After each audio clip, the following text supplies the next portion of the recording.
Қайырлы күн достар. Біз бүгін 910 форма доходпен тапсыруды көрсетеміз сіздерге.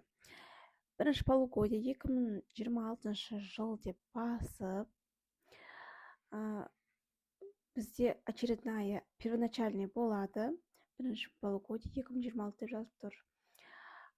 Не ведется бухгалтерский учет, резидент жазамыз. Бірінші графада сізде қандай окд, неше окд бар, соның барлығын жазып шығасыздар.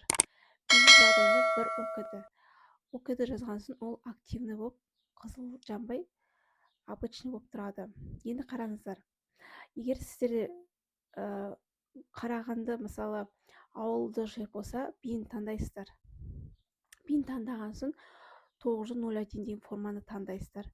Бұл жерде 0 басып, астына добавить басасыздар. Бұл жағдайда угд, адрес барлығын жазасыздар. Барлығын жазып, ставкасын өз қалаңыздың облысының ставкасын жазасыздар. Ставкасын жазған соң сумманы жазсаңыз, барлық автоматически ИП-іңіз туралы есептеліп береді. Есептеліп берген соң екінші бетіңіз уже активный болады сізде.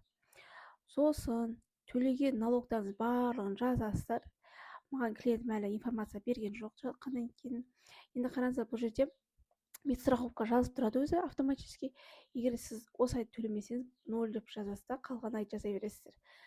Мен жағдайын пока 0 деп қоя тұрамыз, сіздерге көрсетіп тұрған соң 0 деп жаза береміз. Сізге қай айға төлеп тұр, соны қалдырасыздар. Енді қараңыздар, далее басып, место нахождения регистрация ИП-ны жазасыздар. Одан кейін прописканы жазасыздар. Я несу ответственность деп әрі қарай галочка қойып, сформировать етіп жазасыздар.